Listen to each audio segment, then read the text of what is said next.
I'm Merely Caruso. It's Tuesday, December 2nd. Today, highly unsafe at cannabis stores. The store I work at was robbed at gunpoint. The union representing cannabis workers sounds the alarm. What it wants done to make stores safer. Also today, a grim record. How Manitoba is running away with the title Murder Capital of Canada. Plus, Angels in action. How long the Angel squad has been braving the cold to raise cash for Misericordia Hospital.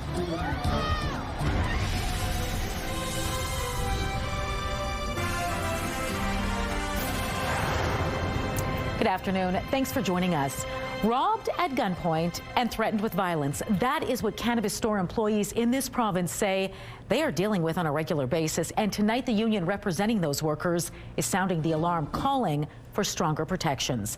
Joining me live with more on what they want to see done is CTV's John Hendricks. First, John, maybe just tell us, how scared are these workers? Merely, according to a recent survey, just 8% of cannabis store employees feel safe at work. The United Food and Commercial Workers Local 832 recently ran a 3-month campaign to connect with cannabis workers and hear their stories. And what they learned left them shocked. In the beginning of this year, the store I work at was robbed at gunpoint. During the robbery, because the door was still unlocked, a 19-year-old kid came in and was also held at gunpoint.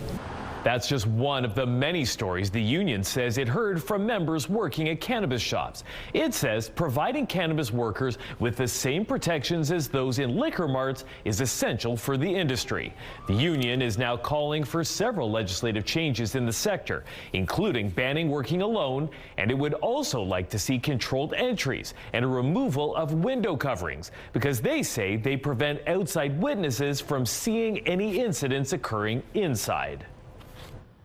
It was shocking, and it wasn't shocking. We had heard firsthand from our unionized members about the concerns that they had, and these surveys from workers across the province in the cannabis industry just amplified the issues about assaults, robberies, theft, serious injuries in the workplace.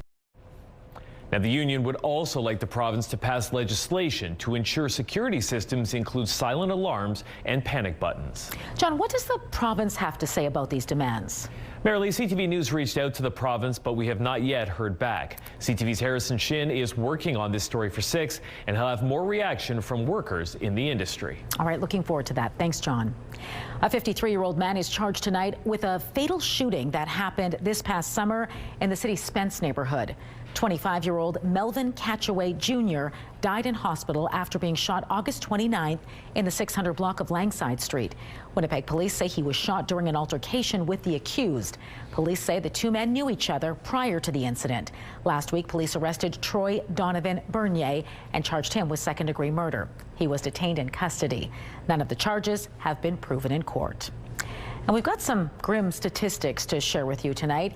Manitoba continues to sport the highest homicide rate among provinces for the 3rd consecutive year.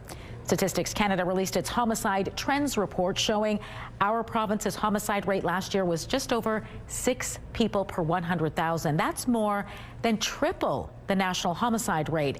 And compared to 2023, it jumped 22%. The report also found more youth are being charged with homicide, and Indigenous people continue to be overrepresented among homicide victims.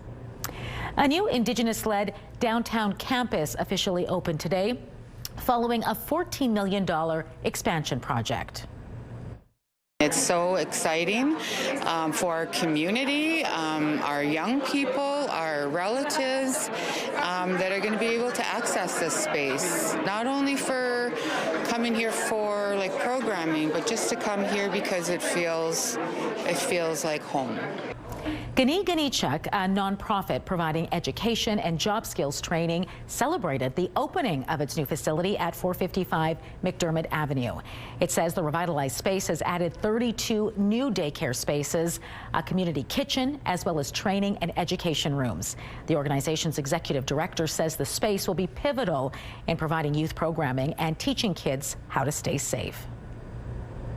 Now that we have the space, we're able to provide a lot more, to the community and to our youth and our young people. More than $6.3 million for the expansion project came from the federal Green and Inclusive Community Building Program. Well, you may soon be able to walk into any of Winnipeg's 4 police stations and report a crime or get a background safety check done. Currently, just the downtown police headquarters on Smith Street is open to the public. The other 3, the North, East, and West districts, closed indefinitely during the pandemic. But in his latest report to the police board, Chief Gene Bauer says he intends to deliver on his promise of reopening all offices early in the new year. More details are expected during Friday's police board meeting.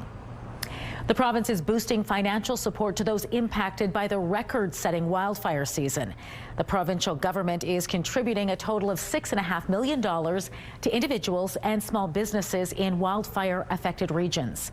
It's matching funds raised through the Canadian Red Cross's 2025 Manitoba Wildfires Appeal Fund. The funding includes about $2 million earmarked for small business support. The province also says registered evacuees who previously received emergency financial assistance will be eligible for $120 per adult and $65 per child. Maryland Bridge was a sea of white gowns, gold halos, and of course fluttering wings this morning as the Misericordia Angels squad made its annual return.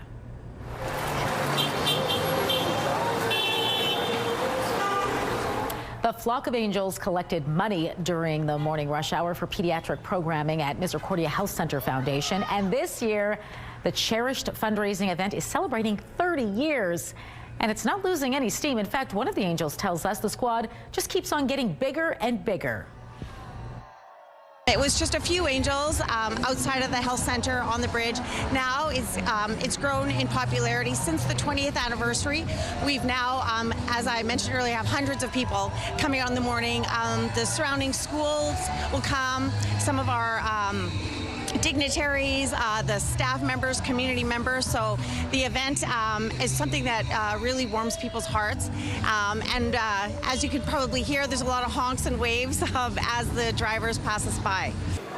Donations can be made online, by phone, or in person. You can find out more details at misericordiafoundation.com. Well, hopefully those angels had their long johns on today, Colleen, because it was cold out there this morning. It sure was, and it's going to get a lot colder. We have that clipper system that's been zipping along today, dropping off a little bit of snow, including here in the city. But in behind this system, the winds will whip up and the sky will clear out, and it's going to get quite cold here in the south. But you can see much further up in northern Manitoba, it's clear up there. And also there is a weather alert in effect. Now, Environment and Climate Change Canada has recently revamped its weather alerting system. So you'll notice the language has changed a little bit, and so have the colors. This is a yellow warning for cold, specifically extreme cold for Tadoodley Lake and Brochet. I'll have more details on that coming up, and a look at the rest of your week forecast, including when the next round of snow will be coming to Winnipeg. Let's take a look right now through the Bathfitter Live Eye. Bathfitter, your bath and shower experts for more than 40 years. In Winnipeg, it's -9 with a light snow continuing to fall. Winds coming from the north at 23 kilometers an hour. The pressure's dropping and the humidity is 77%. Out in traffic on this Tuesday afternoon, busy southbound on the St. James Bridge. But one traffic note, Fermor at Archibald. There is a stalled semi blocking the eastbound left turn lane. So watch for that there. Thanks, Colleen. Well, you may be wondering, what are people looking for this Christmas? The top of the list is to save money this holiday season. Coming up, an all Canuck Christmas. We're going to break down some spending trends for cost-conscious Canadians.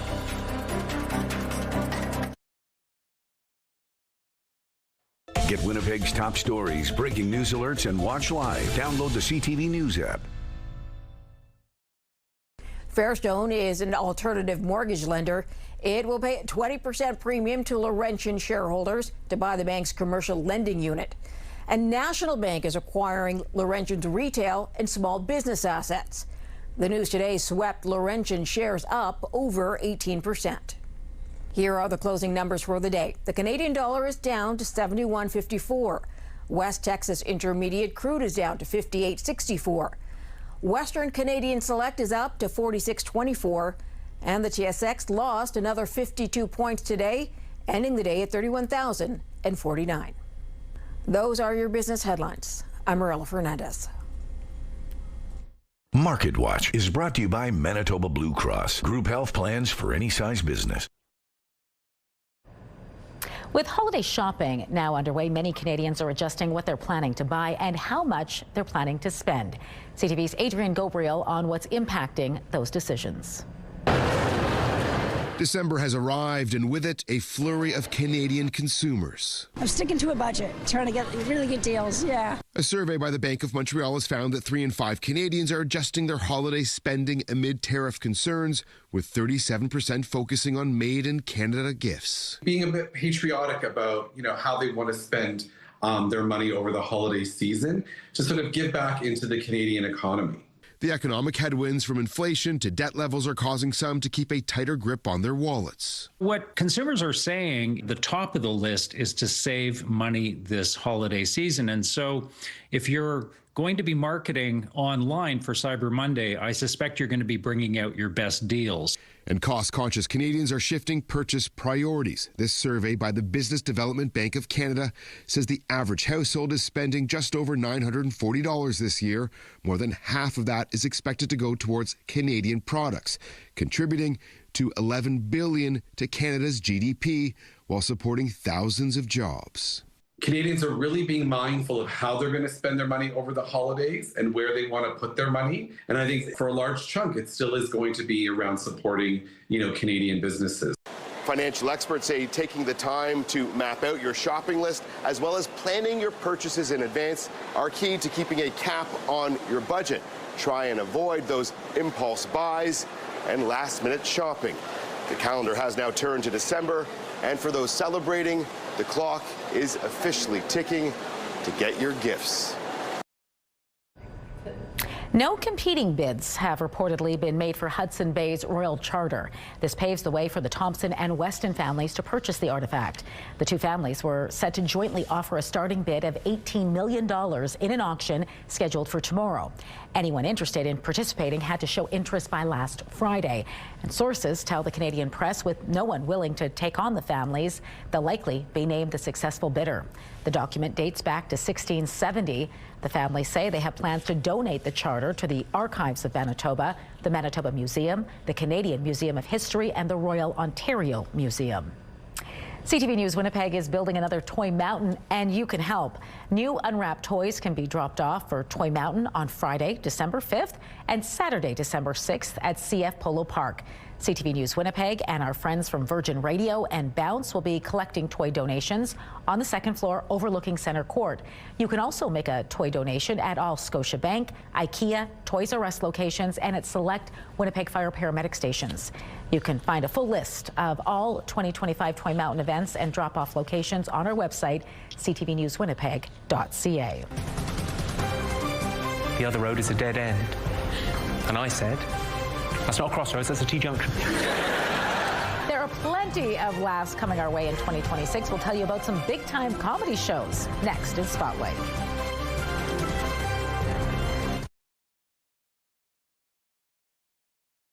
We all know just how cold Manitoba winters can be. Imagine not having a winter coat, boots, a toque, or mitts, and stepping out into the cold. That's the reality for many kids. But you can change that. Give the gift of warmth. Donate to Coats for Kids.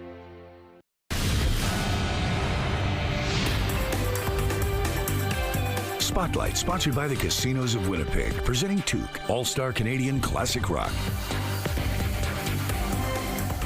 Colleen Brady is back now for Spotlight, and a global comedy sensation is heading out on his biggest Canadian tour yet. That's right, Marilee, with not one but 2 stops in our province. She said to me, Jimmy, we're at a crossroads in our relationship. Down one road is hard work and commitment, but ultimately, happiness. And down the other road, well, the other road is a dead end. And I said, that's not a crossroads, that's a T-junction. Jimmy Carr is bringing his razor-sharp wit and biting social commentary to Winnipeg and Brandon next fall. He's set to take the stage at Centennial Concert Hall in Winnipeg November 14th and Brandon's Assiniboine Credit Union Place November 15th. Tickets go on sale Friday. Just visit jimmycarr.com. And that's just the start. Carr is not the only big-name comedian with his sights set in our city. That's right. Canada's own Ron James is bringing his The Noise Between Our Ears tour to Winnipeg in the spring. I try my best to buy the environmentally friendly products, but a lot of them suck. They do. Those green dishwasher cubes, they never work. You'd be better off handing your plates beneath the table for the dog to lick.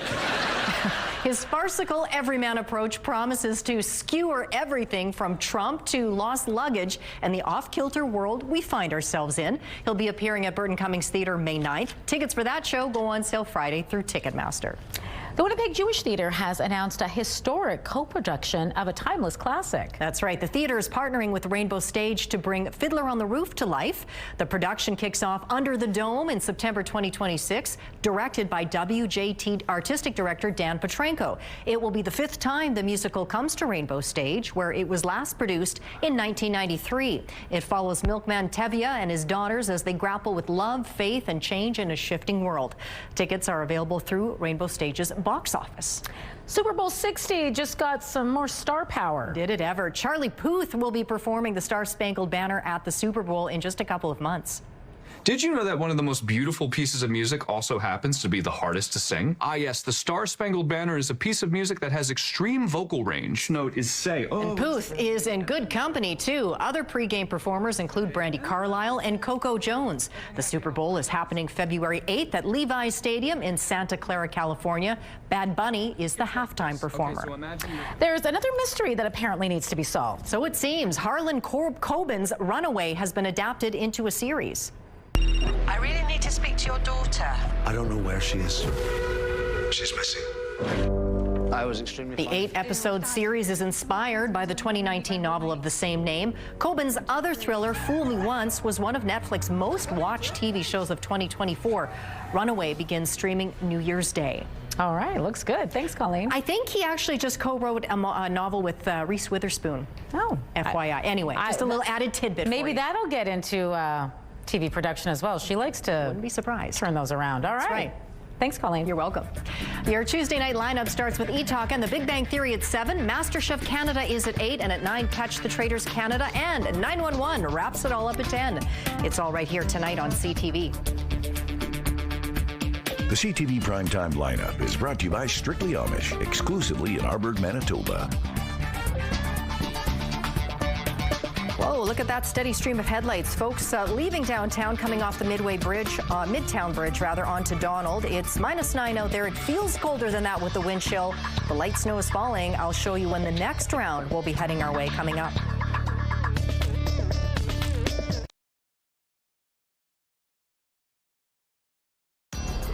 Women's clothing provided by RW & Company. Salon services provided by S&Teak Spa Salon.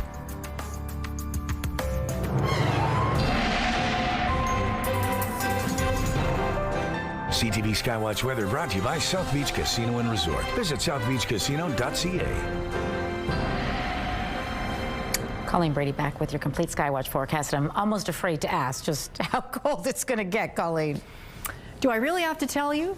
I suppose I do. I guess probably that's why I'm brace here. myself. Yeah. Brace yourself. Yes, it's going to get quite cold in southern Manitoba tonight, but already today temperatures were falling all throughout the afternoon in the north. But I'll get to that in just a moment. As for the snow, this clipper that's been zipping along, it has the snow has left the Brandon area. It's ended there. Snow is still falling here in Winnipeg and to the east as well. Kenora, Dryden, and Sioux Lookout. All seeing snow this hour, but it's not going to last for too much longer. But where it's clearer up in the north, it's colder. And as I mentioned off the top of the show, just a few days ago, Environment and Climate Change Canada revamped its weather alerting system. Now, this is the first day that we've had a weather alert pop up in Manitoba, so I'm still getting used to this as well. Basically, we have a yellow warning tonight for cold, extreme cold, into Dooley Lake and Brochet. Wind chills in those areas are expected to make it feel as cold as -45, if not colder. Basically, Environment Canada will look at the confidence it has in its forecast for the impending severe weather and the expected weather impacts. Look at the two together and then determine whether or not it will be issuing a yellow warning, a more severe orange warning, or the most severe, a red warning. So I know it's a lot to take in, but the point being is that for tonight in those areas, it's going to be extremely cold. It will be very cold as well tonight in southern Manitoba as the snow moves on out and will continue to move east out of northwestern Ontario. Look for north winds to whip up in behind the system. That's going to create blowing snow, particularly here in the Red River Valley. Valley, at least for a few hours. Clear tonight across much of the province with the temperatures really cooling right off. We get into Wednesday, we're only expecting daytime highs in the south in the mid-minus teens in the sunshine, but that's ahead of the next system that is going to bring another round of snow. Again, not expecting significant snowfall amounts, sort of like today. At least that's what we're expecting here in the south as this system passes along. So the snow is still falling now. It will be ending this evening. As it does, these north winds will develop in behind it and blow around that snow. We drop all the way down to -19. -16 is our chilly high for Wednesday, well below normal. The upside, though, it will be sunny. Cold comfort, perhaps, but here you go. Snow returns on Thursday, -7 degrees. Cloudy on Friday, -9. But look at that overnight low, -21 degrees Friday night.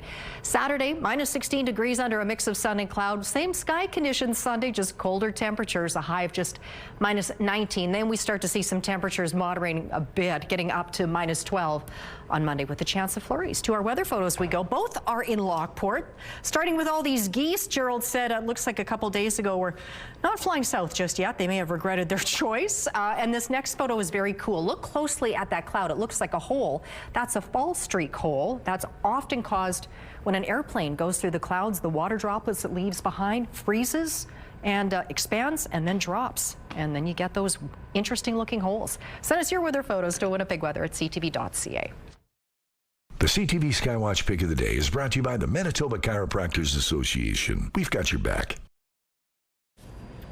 A long-lost painting has sold at auction after being hidden for centuries. The painting by Baroque master Peter Paul Rubens was recently found in a private townhouse in Paris.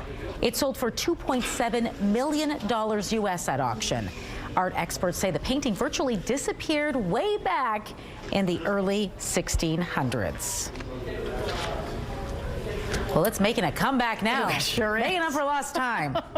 No kidding. Wow. What a find. Just stuffed it away till it was the perfect time to cash in, I guess. I guess so. Cha-ching, I suppose. Right. That does it for us this hour, but don't go far. We'll be back at 6 with much more local news. Hope to see you then.